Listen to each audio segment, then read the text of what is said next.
राजेश भाई, दो और सेक्टर की चर्चा चल रही है और ये है आईटी और फार्मा।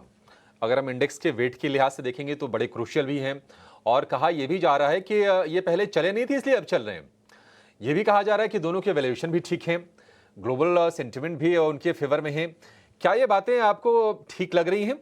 और इन दोनों सेक्टर में क्या कोर पोजीशन अपनी बढ़ा लेनी चाहिए अभी? सो फार्मा सेक्टर को अगर देखें तो वाइल उसे एक आप सेक्टर कहते हैं, वहां पे हर कंपनी की फितरत अलग अलग है। कुछ कंपनीज है जो सिर्फ बल्क ड्रग्स बनाती है, कुछ कंपनीज है जो फॉर्मुलेशन बनाती है उन बल्क ड्रग्स को लेके, कुछ कंपनी है जो खुद की रिसर्च करके नया फॉर्मुलेशन डिस्कवर करती है, कुछ कंपनीज है जो सिर्फ डोमेस्टिक मार्केट में बेचती है, कुछ कंपनी है जो डोमेस्टिक और एक्सपोर्ट्स मार्केट दोनों में कवर करती है, कुछ हॉस्पिटल फील्ड में है, कुछ पैथोलॉजी फील्ड में है। कहने को तो ये सारा फार्मा सेक्टर बनता है, बट हर कंपनी का स्टॉक उसकी फितरत के अनुसार चलेगा। दूसरी चीज, फार्मा सेक्टर में कई बार कॉल लेना मुश्किल होता है। कंपनीज ने फॉर्मुलेशन की रिसर्च करनी चालू की, कब सक्सेसफुल होंगे, कितने होंगे, क्या होगा, कहना मुश्किल है। कंपनीज की प्लांट के ऊपर एफडीए की कब नोटिस आ जाए, अगेन कहना मुश्किल है। कंपनीज ने एएनडीए फॉर्म्स फाइल किए, किसको अप्रूवल मिलेगी, किसको नहीं मिलेगी, ये भी कहना मुश्किल है।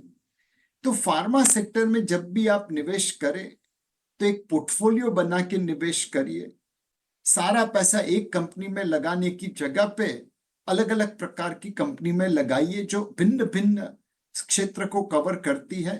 दैट स्ट्रैटेजी आपका रिस्क भी कम करेगी एंड ऑब्वियसली उसकी वजह से रिटर्न भी थोड़ा कम होगा, बट वो बेहतरीन होगा। टेक्नोलॉजी क्षेत्र में आज एक डिसरप्शन कह सकते हैं। आर्टिफिशियल इंटेलिजेंस बड़ी तेजी से टेक्नोलॉजी क्षेत्र को डिसरप्ट कर रहा है।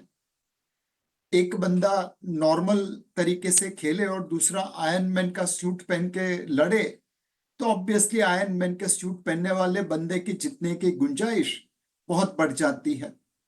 सेम चीज आप देखिए टेक क्षेत्र में। जो कंपनीज एआई के टूल्स यूज करके अपने क्लाइंट के लिए सस्ता, सुंदर, टिकाऊ सॉल्यूशन दे पाएगी, वह आगे के जमाने में आपको रिटर्न दे पाएगी। सो टेक में आप बॉटम अप जाइए, फार्मा में आप पोर्टफोलियो अप्रोच करके जाइए।